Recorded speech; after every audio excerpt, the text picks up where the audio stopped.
जब सुने के होई भोजपुरी गाना, बस बजे के चाही गाना।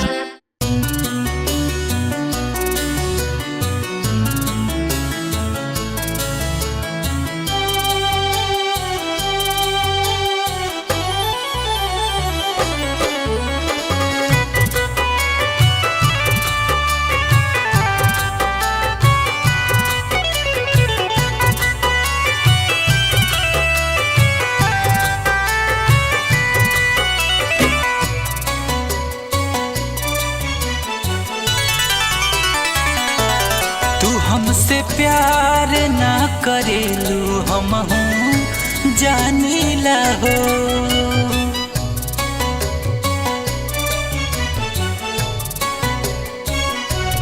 तू हमसे प्यार ना करेलू हमहू जानीला हो।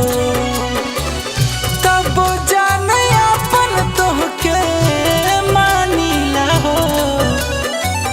तब जाने अपन तोहके मानीला हो। तू हमसे प्यार ना करेलू हमहू जानीला हो। तू हमसे प्यार ना करेलू हमहू जानीला हो।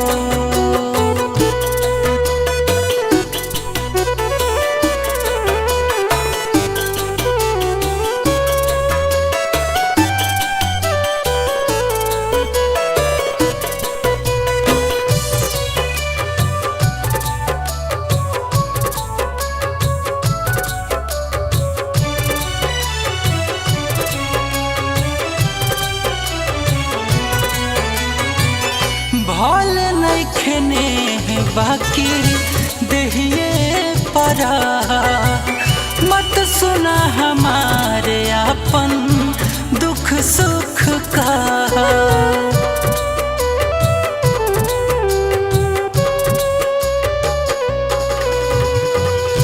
भल नइखे बाकी देहिए परा।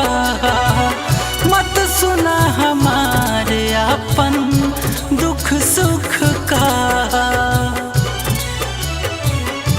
कि तोहके दुनिया से ऊपर बखानीला हो। तू हमसे प्यार ना करेलू हमहू जानीला हो।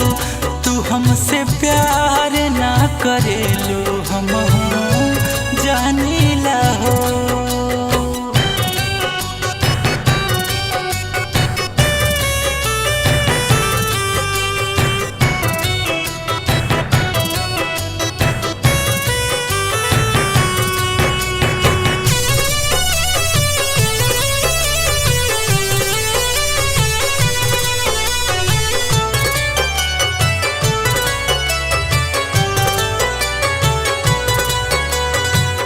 जब ले समझ आई बात गोरी मान के।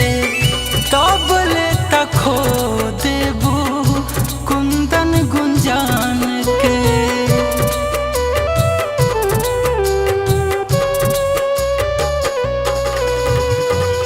जब ले समझ आई बात गोरी मान के।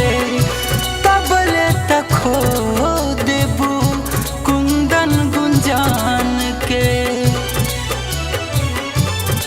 सिवा तोहरे न कुछ पहचानीला हो।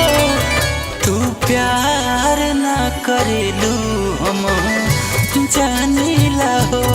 तू हमसे प्यार ना करेलू हमहू जानीला हो। तू हमसे प्यार ना करेलू हमहू जानीला हो। तब